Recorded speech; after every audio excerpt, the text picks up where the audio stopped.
Mayor, we do have a quorum. Thank you very much. Pledge allegiance. I pledge allegiance to the flag of the United States of America and to the republic for which it stands, one nation, under God, indivisible, with liberty and justice for all. Councilor, would you are able to do the moment of silence, please? A moment of silence for the Garduno family. The family member just passed away a couple of days ago. The funeral services were today. Keep him in mind, pray for him. Thank you very much. Approval of the agenda. Madam Mayor, Councilor Casey. I move approval of the agenda as presented. Do I have a second? Second. Roll call. Councilor Merrill? Yes. Councilor Eulabry Jr.? Yes. Councilor Howell? Yes. Councilor Casey? Yes. I have a motion by Councilor Casey and a second by Councilor Howell and Councilor Eulabry Jr. Thank you, Madam Mayor. Motion Thank you very carried. much. Next item on the agenda, Madam Mayor, members of the council, is public input. The first one we have is Mr. James Allery opposing zoning R1 to C3 issue. Mr. Allery.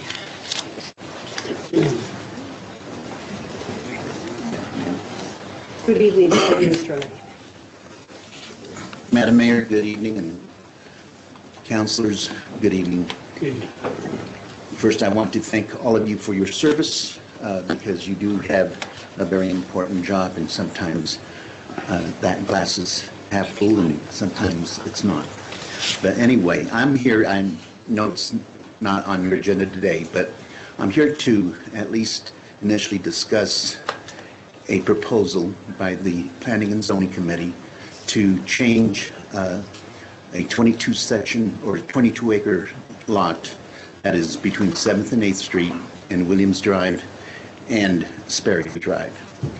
And they want to, they approved actually at their zoning meeting to make this a change from an R1 to a C3. And I think that that is not a good idea because you're going to be ruining some residential areas. You have people on Sperry, you have people on 8th, you have even people on Highlands Drive, people on Melinda Lane that have invested for a long time to be able to have their residences. And we all bought our residences when that was an R1. However, even though we all opposed it, it was certainly recommended by your zoning board to come forward with an approval on this process. We offered the people that from the area offered a recommendation, and I think it was a sound one. The recommendation was very simple. You have 22 acres. In that 22 acres, you can split that acreage in half, and on the 8th Street side, you can have a residential section. On the 7th Street side, as well as the Ridge Runner side, you can have commercial.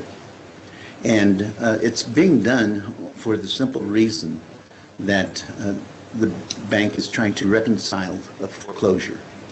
And they're a First Community Bank, and we're hoping that they think about community in the process and look at some other alternative than making a 22-acre lot a big playground for everyone to be able to come in and plan whatever they want. We could have all kinds of businesses in that tract if it is approved as a C3.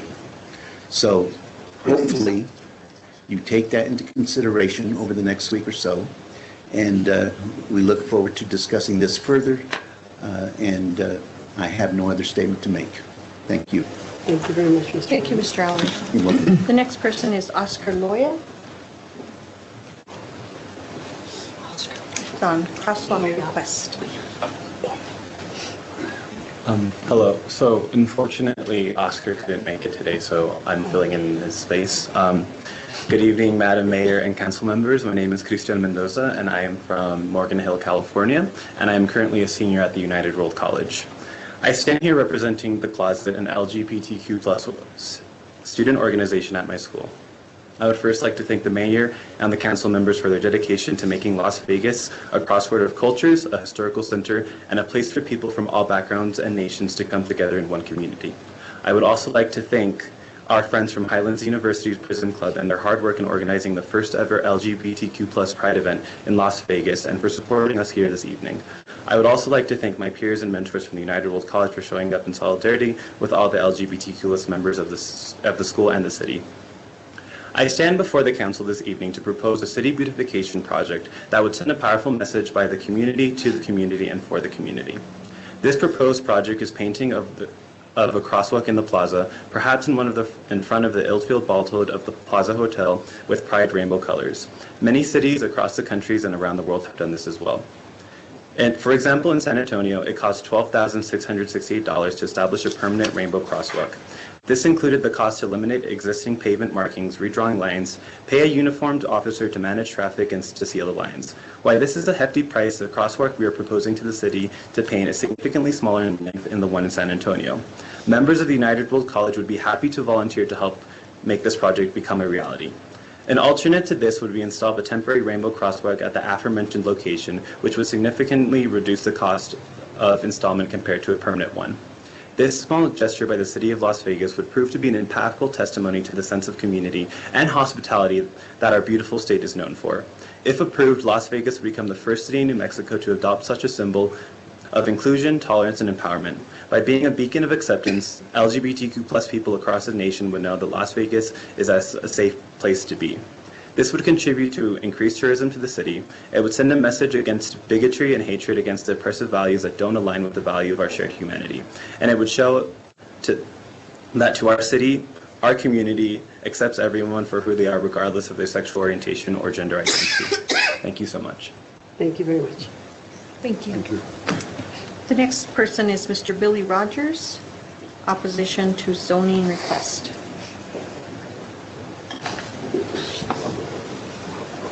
Good evening, Mr. Rogers. How are you? Good evening, Madam Mayor, members of the council, ladies and gentlemen. My name is Billy Rogers. I'm a resident of 753 Williams Drive, and I'm speaking to you this evening in opposition to the zoning board's proposal for change of that property, 22 acres of land south of Williams and bordering 7th and 8th Street.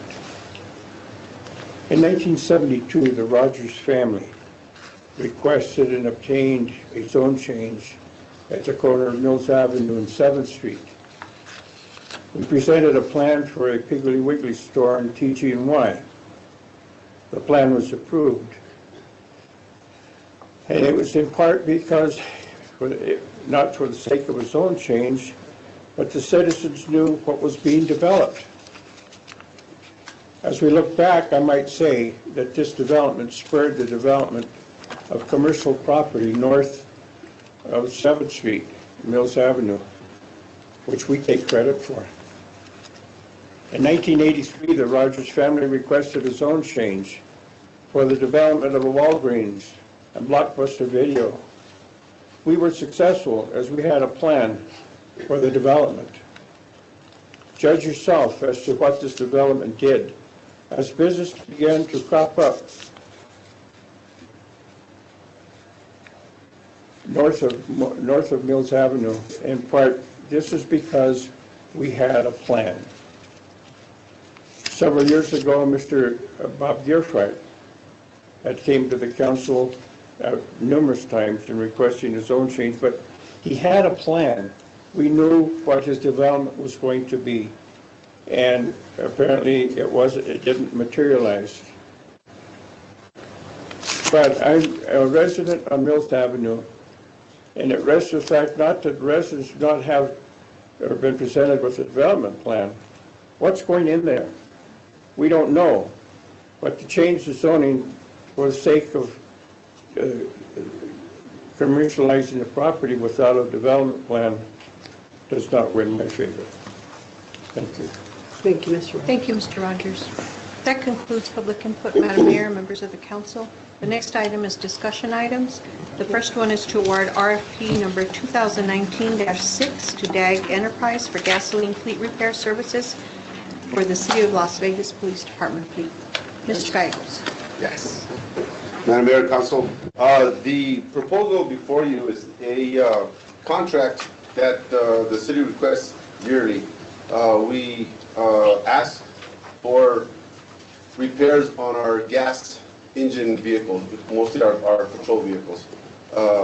DAG is the sole response on the contract. And again, anytime we do our proposals, they're put out in the optic and then of course to the city's website. So in fairness, it's put out well in advance, and particularly the information I received from our finance personnel is DAG was the only one that did give a proposal and a response to provide the services to the police department vehicles. So at this point, we're asking for your consideration to approve the proposal based on its content, and if you do not have one in front of you, we do have one available for your viewing. Thank you very much. What is the pleasure of the board? Councilor Howell, yes, of course. Thank you, Madam Mayor. Ms. Gallegos. Yes, sir. No, it's Chief. Deputy Chief. Yes, sir. I understand DAG does the maintenance work. And they do it currently, yes. Right. Now, they only get those jobs if there's an issue with the vehicles, correct? Yes, and mostly it's major issues. Anything that we do as regular maintenance, like oil changes, changing the tires, that's a separate issue. DAG deals with only things that we have things go wrong with the vehicle. Mostly engine problems, problems within electrical circuits, stuff like this. But the causes of those issues that you just mentioned is, could it be the lack of poor maintenance before it goes to DAG? No, I would say it's based on regular usage and the vehicle breaks down. Okay. I think our officers are pretty good, the department's pretty good at doing our regular maintenance, oil changes, And who does that? changing tires. Who does the regular maintenance? Right now, it is the Big O, Big O, yes. and they're certified to do it. of course. Yes, they are. It's all ASU certified mechanics that work on all our vehicles. Okay. All right. Okay, thank you. Sir. Any other questions? Councilor Romero? I don't know who answers this, Anna Marie or Deputy Chief. As far as the advertisement, you said, when was that advertised, do you know? You said in the optic? Yes, sir. That's the information I've been given, that the optic received it, and as well as the website of the city. And how long do we run that for? We run them for, normally we run those 21 days, 3 weeks.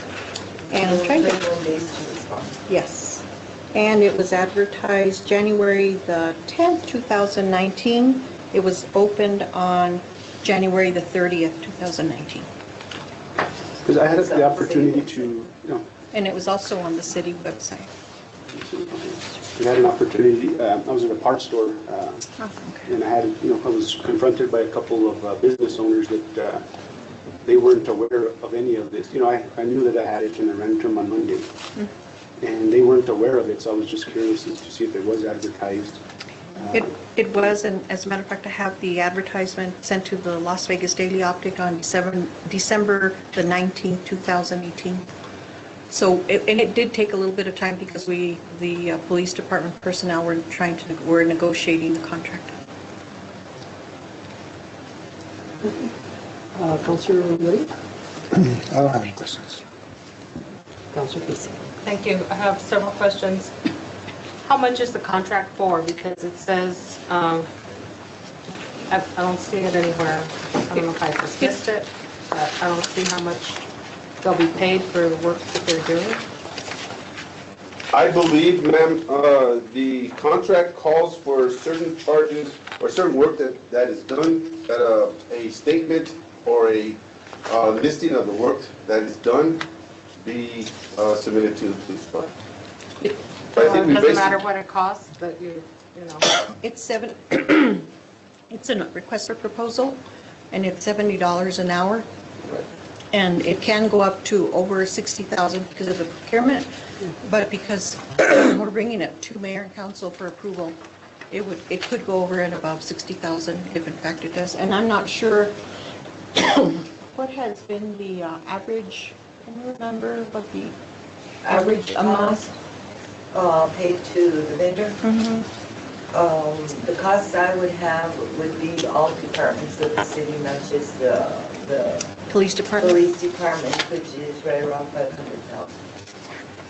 But that does not include just the police department, That's correct? correct. Okay, That that's would the culmination of include all all departments, correct? That are using the services for major repairs on vehicles.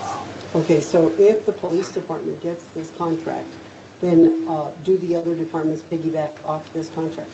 Yes, it should read the city of Las, the contract would be with the city of Las Vegas, not with the police department. Gotcha. Okay. Any other questions? Councilor Casey has the floor. On the contract, it says that the contract is for 1 year, but it's renewable for up to 4 years, approved by the city manager. I'm wondering why the 4-year period, one, and two, because other contracts that we've had with other vendors are for 3 years renewable, and this one is an extra year. And also approved by the city manager. All the other contracts pretty much that we have are approved on a yearly basis by the council, and this one doesn't call for that. The request for proposals, you can renew them up to a 4-year period, Councillor. You can go up to a 4-year period. If they do choose to go through an addendum, they would bring it back to mayor and council, and then I would sign off on the contract.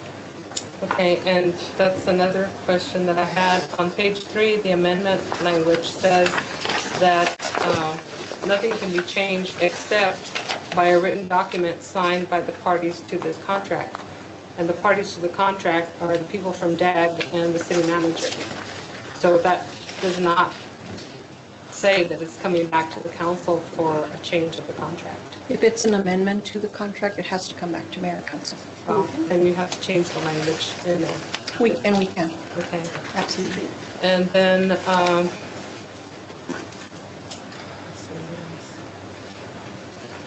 parts 1 and 3 of the scope of work are a little bit, let me go back and see if I can find it here. Are contradictory.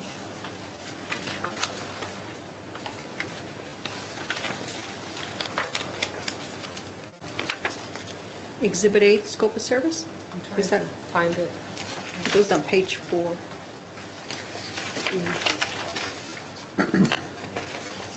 Okay. You have,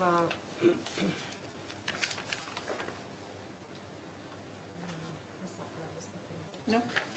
okay, qualifications shall include the following, and that's on page,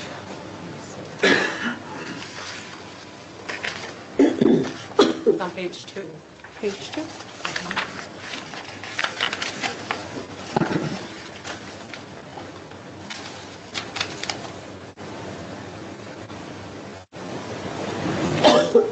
It says, perform gasoline fleet mechanical duties as assigned, blah, blah, blah, except oil changes, flat repairs, and all that kind of stuff. And then, in the next section,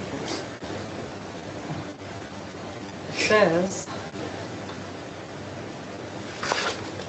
work requires, let's see, okay, number 4. No.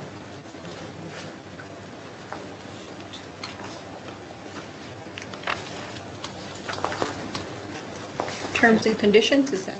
No, I can't find the section now that I just looked at. But section 1 says that they'll be doing all the gasoline work with the exception of all of those things that are listed, and those 11, 10 items or however many there are, like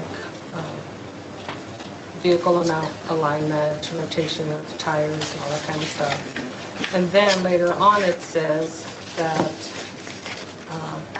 perform specialized gasoline mechanical duties in the repair, inspection, and routine maintenance. So the top part says you can't do routine maintenance. That's a number 1. And then number 3 says that they can. So which is it? And that's on page 1.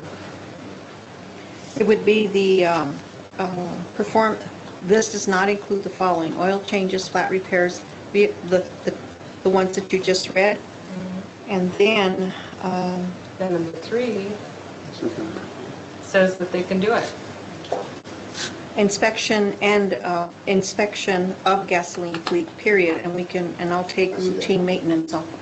That's what we can do. That's, That should be taken out. Routine maintenance should be taken out. Okay. And then the last thing I have on the contract, no, not the contract, number 10.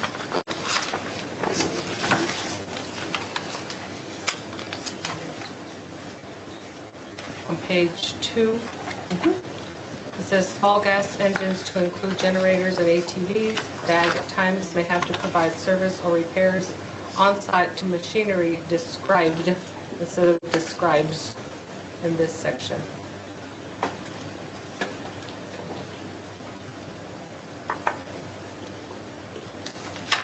I'm, just a statement, I'm concerned that there was only one bid, and that has happened before, and I'm wondering why. Can I explain that? Historically, since I've been here, DAG has pretty much been a sole source provider, consistent with state procurement.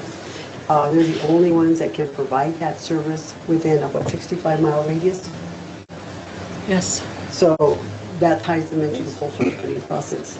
Now, we've had others who have come in and attempted to bid on them, but the prices have been a lot higher because they include the travel time and the travel cost and everything. So essentially going from $70 an hour, it pretty much doubles, sometimes triples. $500,000 a year is, not exactly cheap, so I don't know. And I'm if concerned about that. The others would come in almost between $750,000 to $1 million a year. So we're still saving money on sole source, correct? But it's not a sole source contract. We haven't treated it as such because we've opened it up, correct? Yes, ma'am.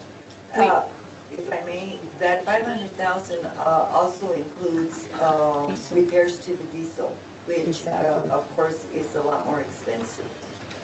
So And- it's not just entirely associated with gasoline vehicles. Okay, so if the $500,000 includes the diesel, does that mean that with this new contract, we'll be adding more money to the $500,000 that's already allocated for that particular line item? There's no allocation, Counselor, it's by repair. Exactly. I As described. mean, I don't know what it will be. I can't give you a number because it's an RFP, and it could be less repairs as PD gets newer vehicles and replaces their vehicles. Of course, they have less repairs on their vehicles, but I couldn't give you a number that tells me I've allocated 500,000 to any kind of repairs or any kind of vehicles. It just depends on what happens for the year. And so approximately, Tana, how much money do we spend with Gigo in just general repair like tires and balancing and all that kind of stuff? That's in the range about 40 to 50 with all departments. Now, on the 500,000 is not, currently this year we are not facing those type of auto repairs.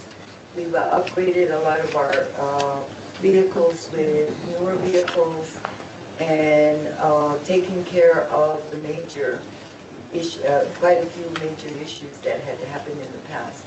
I can say last year it was 500,000. This year it's running much lower as far as vehicle repairs go. And one of the responses with DAG is that he commits to respond immediately to the repairs, especially for the PD, because they do need to get their vehicles back out on the road, including the solid waste trucks. So if we don't have this contract with DAG, who do we have a contract with now? Nobody? Nobody. So who repairs the vehicles for the police department, specifically for, gasoline services? Who is doing it now? It's been a month-to-month contract With with DAG. DAG? Yes. And some of the other vendors do not have the facilities to address the larger vehicles. What we have done is we have tried to go out and solicit vendors and visit with the vendors to see if they're interested, and they don't have the facilities, they don't have sometimes the equipment. And so, yes, I think DAG does quite a bit of business on behalf of the city, but they're the ones who are licensed and they can work and who can work on both gasoline and diesel. Now, if we do, and I'm not sure when the diesel contract comes out, but we tried to also look at diesel mechanics. They're unable to do that as well. Okay. So the $70 an hour is for labor only, and then we also pay for the parts. Correct. I have no other questions. Thank you very much. Councillor Howell. Oh, I'm sorry. You were next, I don't recall. Okay. Thank you, Mayor Skallegas. Deputy Chief, Yes. I would like to explain my points of concerns stated previously. Do you have, okay, let me give you an example first. When I was in the Marines, I was not focused on my vehicles. I was focused on other things, issues with the Marines. But what happened to my vehicle is that I didn't do a proper oil change. I didn't change the filters. I didn't do any of that. And then I had to have a new transmission. And that cost a tremendous amount more. So my question to you, sir, is do you have any type of a tracking system in regards to what your officers or the vehicles are being maintained in regards to getting an oil change, get all the ones listed on point number 1 under scope of work? Yes, sir. We have a very legitimate and very strict policy that outlines each and every one of the officers. They're issued a vehicle for a particular reason. They're responsible for that vehicle. So because we do have one primary vendor, that vendor helps us to track the mileage on the vehicles when the PMC, DMCS, military lingo, whenever the service needs to come up. But then our commander of patrol tracks the officer's mileage on a daily basis. So at the end of each day, the officer tracks mileage, sends it in, and then it's of course tracked to the computer. It tells you 3,000 miles, 5,000 miles, and you take your vehicle in. Tires, that's also tracked on a yearly basis. So it's a very strict policy we have to ensure that the vehicle lasts longer. Definitely. So during this past year, did DAG receive any vehicles that had to do major work because of lack of preventive maintenance? To answer that, no. As far as lack of maintenance, I would say definitely not. Okay. As far as vehicles breaking down, yes. Yeah, that Sure. happens. Yeah, parts go out. I mean, man-made items are going to break, and they do break. So as soon as that happens, we need the vehicle in place, back on the street, so it's taken to DAG. And I will add, ma'am, that not many businesses in our area are able to secure the vehicle and actually put our vehicles priority. So that's one big factor we look at, and appreciate that DAG says on the contract that they will do our vehicles because they are willing to add more manpower to do our vehicles first and to keep them secure. Well, I know I've heard a lot of good things about DAG, so it's good. I just was concerned about the actual preventive maintenance on the vehicle, yes. because when they get it and they say, hey, your vehicle was not being taken care of, we have to change that transmission. Yes. And that cost a lot. A lot. And again, preventive maintenance is very high in our expectations. If the officers are not taking care of it, they're reminded. That still doesn't happen. Of course, we have our policy and procedures to follow up on that. Does Big O Tires have oil change? Oh, yes, they do. Okay. Yes. They just deal with tires. Change their tires, oil changes, all that good stuff, alignments. Good. Thank you. Yes. Thank you, Councillor Hall. Councillor Little, wasn't it? I just a couple of sort of alarming questions that, in the answers that you responded to. So you mentioned the $500,000, but that other departments, based off of this contract, can piggyback off that? Yes, On the gasoline only, but we have. on gasoline only on this contract, not the diesel. because Okay, yeah, I know that's a that one separate is- one. That one is separate. So why would we not do the RFP for, in general, just not, I mean, this one was specifically for police departments, why would we not just do in general an RFP for all? The police department took the initiative to, they initially had a contract which was expiring, and they took the initiative to put out a request for gasoline, for a gasoline contract. Okay. And I just want to, disclose this, I do have an automotive shop, we specialize in exhaust systems, so, to me, it's unethical for me or the business to, to even get, we wouldn't even bid on it. But I do represent shops within my area that, just, to me, I think, 500,000 is quite a bit. It's sort of alarming that they say they didn't know about it, but then again, maybe they don't read the newspaper. I don't know why they wouldn't read the newspaper. But. And you know what, Counselor, if you have any of those, and send them in to me, because there's always other repairs that need to get done, and it might be the DAG isn't able to address them immediately, and I'd love to know of those vendors, because But I think you're right. the RFP process does hold them accountable versus, Yes, absolutely. I think that's important. Yes, sir. The other question that I had is, what repair software are you using, AllData, Mitchell On Demand, to determine the labor hours? Do you know that? And who's keeping track of that? I couldn't answer that. I do know that DAG provides the certified documentation of the mechanics, and that's really all I can really answer your question. I can find out for you. And I guess within That's the important. city of Las Vegas, let me ask this, because I've seen it done in the past, where a light bulb calls for, so much time, but, in the building, because, in the building, this was many years back, but I seen it, being, like I said, a shop owner, where they would bill, 2 hours. So who's at the city level is keeping track of It's that? the finance, of course. Tana, could you answer that? But they don't have the software. I don't have one. The software? No. Yeah, but how do you keep track of the building hours? The department taking the vehicle in is responsible for ensuring that the repairs have been performed as to the hours that, the billable hours are true, and they verify and sign off on it. And we expect the department directors to look at it and look at those billing hours, see if they're adequate, see if they're on average, and the departments are pretty good about reviewing those invoices, and then they go to finance, and finance does the final review as well. But as a matter of fact, with the software, we don't have any type of software. Then, just keep an eye on that.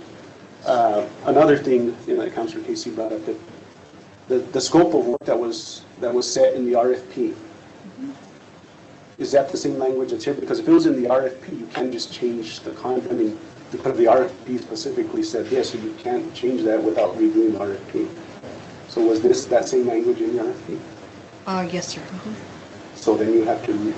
We would those have to changes either that- look at doing the contract as a citywide contract or as only a police department contract, and then go back out for another RFP for gasoline vehicles for the rest of the city.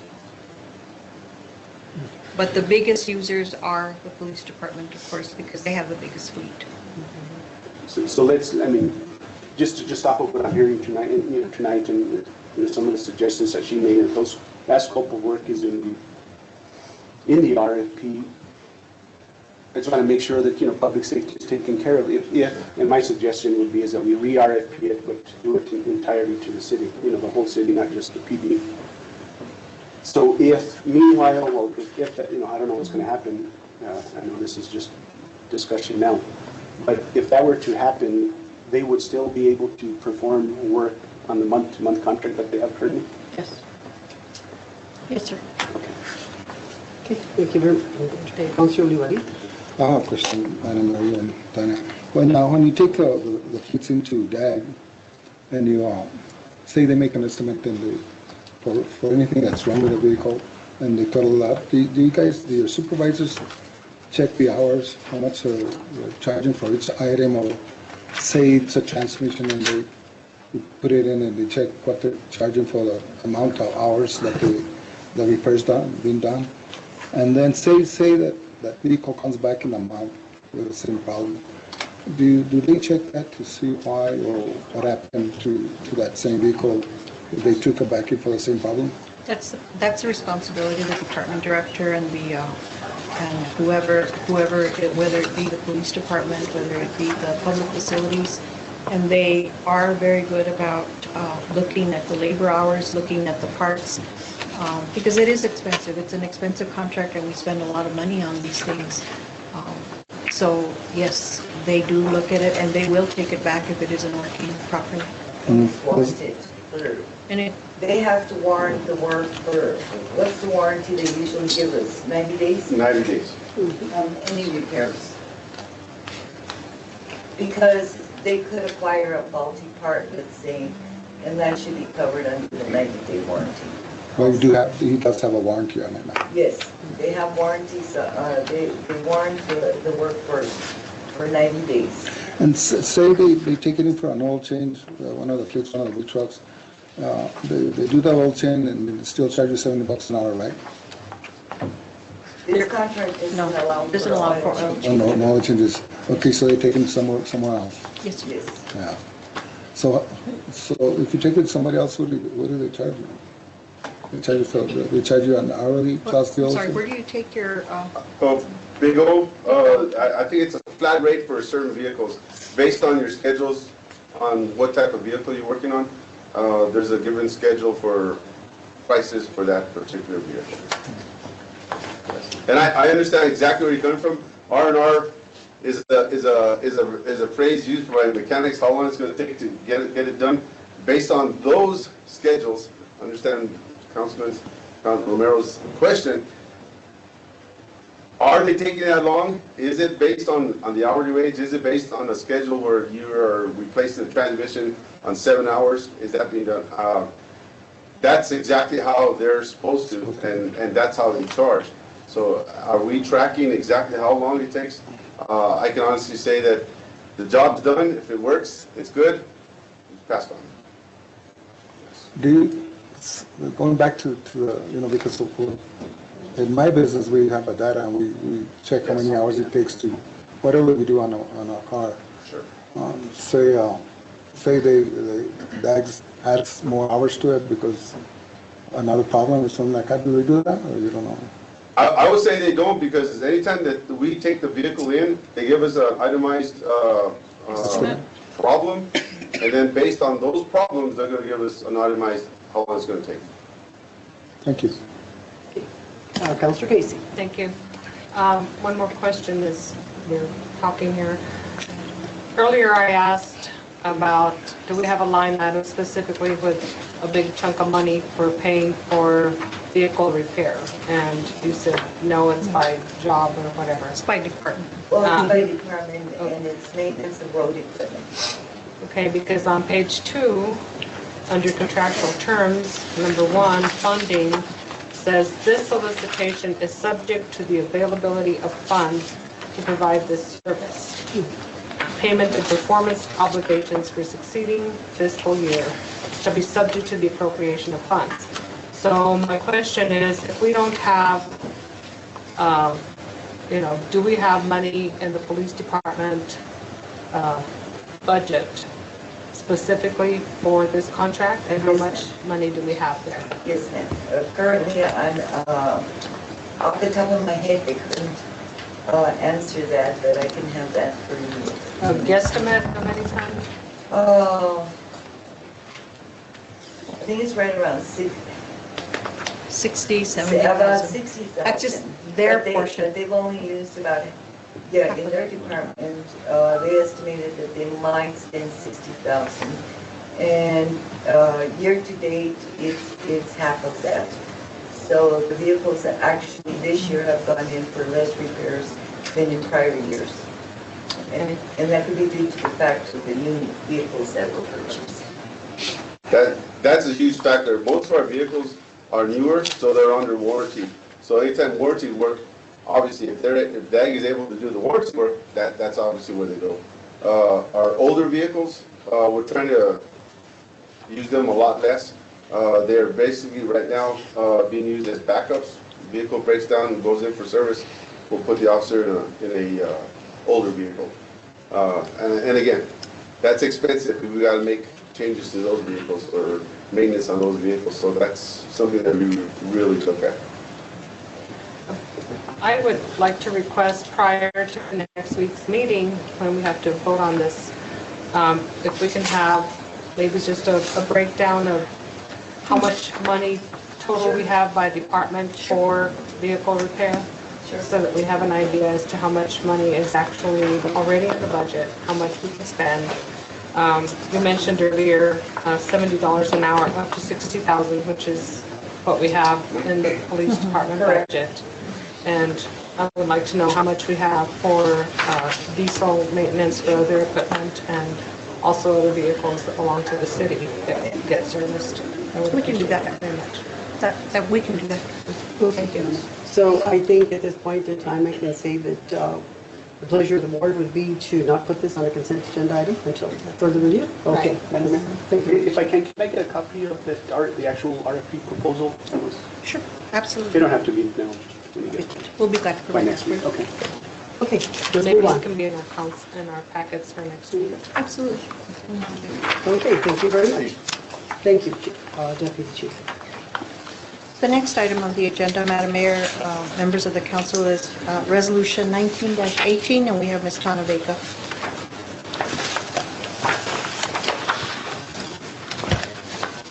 Good evening, Madam Mayor, members of the council. Good evening, Ms. Vega. How are you? Finance Department is requesting approval of Resolution 1918, increases and decreases to the 2019 budgeted revenues and expenditures for the senior center. AAA has given the senior center additional funding of $116,965. Very good.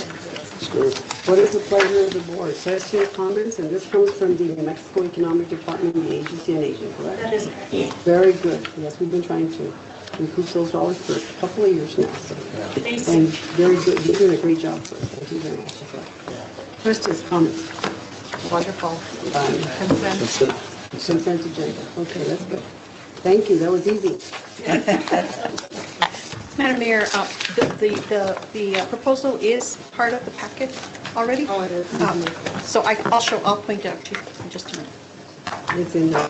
Yes, it is. It's right after the agreement, directly right But after the actual, RFP. yeah, the RFP. Yes, sir, it's right there. I can show you where it's at. This was the contract between, It's a contract, and then right after it, we have the opening, the RFP bid opening. There's a sheet that says DAG Enterprises, and then right behind it, it's request for proposals. It's after page 7, according to Danette. okay. I didn't go that deep. But let me know if you have any further questions, and we can answer them for you. Do we have a need for executive session? I do not, Madam Mayor. Okay, what is the pleasure of the board? Madam Mayor, I move that we adjourn. Do I have a second? Second? Roll call. Counselor Yulibri Jr.? Yes. Counselor Romero? Yes. Counselor Casey? Counselor Howard? Yes. I have a motion by Counselor Casey and a second by Counselor Howard. Mayor, motion carries. Okay, thank you very much. Meeting adjourned.